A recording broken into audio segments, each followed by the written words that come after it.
Hi folks, welcome back. So in this video, we'll take a look at some of the important deep learning models, right? And there are certain other terminologies that you should be aware of when you're learning deep learning or artificial intelligence. So just a quick summary, as I told you in the previous lecture, that when we are talking about the artificial neural networks, all you are doing is, let's say you have this picture or this image and it's divided into several pixels, right? Now each pixel is given to each of these neurons, and they are then fed over to the next layer in the neurons, and this is how they are interconnected through channels, and they have a concept of weight and biases, right? And based on that, this is the input layer, and you are able to get the output layer. And if your output accuracy is correct, then it's all good. If the accuracy is not correct, then you can make corrections via the backward propagation, and you can readjust your weights, right? So it's as simple as that. So now there are different types of models in deep learning, and the very first one we learn is called a convolutional neural network. Now again, as I always tell you, always look at the root word. The root word is convolution. So if you study about convolution, is nothing but a simple English meaning is something with a lot of twists and turns, right? It's a convolution. Or even if you talk about in terms of mathematics, it says it's a mathematical way of combining two signals to form a third signal. But I would say you can think of it as, again, it's a deep learning methodology. Convolution is nothing but which is having a lot of twists and turns. So you have to go around several loops. You can think of that way. So convolutional neural networks are actually ideal for image and video processing. So as we saw, like, okay, you want to see whether it's a cat or a dog, you will actually consider a convolutional neural network, right? And it's the best example is image classification in social media platforms, as I said, distinguishing between a cat and a dog. Then the next one is recurrent neural network, again RNN. So recurrent is something which is repeating itself, right? Very important. Again, the root word is repeating.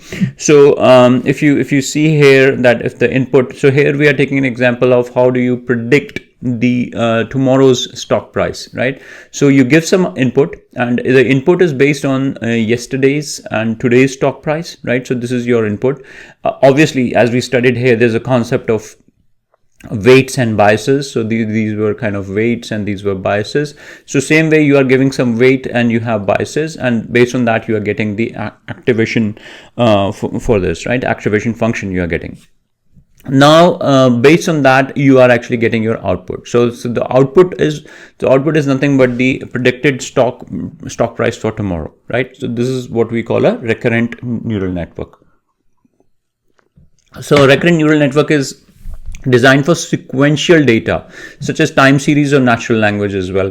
So again, something what we studied, if you have to predict the next word in a sentence with the auto completion feature, like let's say in my smartphone, if I'm writing how are, as soon as I write it would know that, okay, probably I'm going to say how are you with a question mark. So right, so this is what is an autocomplete feature within this. So it makes use of the recurrent neural network.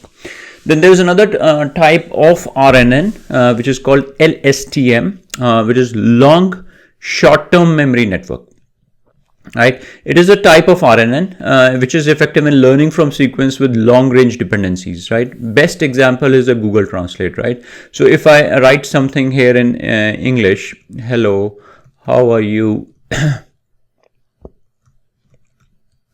Right, so the translator is able to identify that this is English and it can translate to some other language, whatever I give, let's say French, and even it can be used based on the translate by voice as well. So this is a perfect example of LSTM, which is used in machine translation services like Google Translate, right? Next one, GANs, very important, guys. They are really getting very popular these days. So GANs have a concept of two networks. So this is one network, one neural network, and this is the other neural network, right? So one is the generator, other is the discriminator, and they are competing against each other, right? So it's basically the thing is that this is real and this is fake, right? So what you're trying to do is you have you know about the real, but you are trying to generate. So here you are generating something like a fake video or fake image, right? But it should be as real as possible, right? So this is what is called a deep fake video. Deep fake. Now, as the name suggests, it is deep. It's part of the deep learning, and it's a fake video, and it looks so realistic. And it's basically what you're doing is you're creating a new footage that depicts the events or the actions that have actually never happened. That's the beauty of a GAN, right? So it is having two networks, a generator, discriminator, which compete against each other, and you can create photorealistic images or deepfakes. Then, very important, I would say, the heart and soul of Gen AI is a transformer model, right? So when we study Gen AI, which is becoming super hot these days, generative AI, the base or the heart and soul is transformer model. It is based on the self-attention mechanism for handling sequential data, and we'll look at transformer model in more detail in the next lecture. For the moment, you can think about it as it's the best example is OpenAI's GPT-3, right? You all know about ChatGPT and all. So ChatGPT-3 or GPT-3 for generating human-like text, right? In applications like chatbots or content creation, right? Simple. If you have to write a poem, right? If you have to write an essay, if you have to write a letter, right? All these are using the transformer models within GPT. So I think this was more of a lecture for getting some basic understanding. We haven't gone too deep dive because then it becomes really complex. But for the moment, you can just understand what deep learning models you should be aware of, like convolutional neural network, CNN, for image or video processing. Recurrent neural network, RNN, which is used for like predicting the stock price or predicting the next word in a sentence when something like an autocomplete. Then we have LSTM, which is long short-term memory network, used for more, you can say, Google Translate. Then we have concept of GANs, which is used for, the deepfake videos.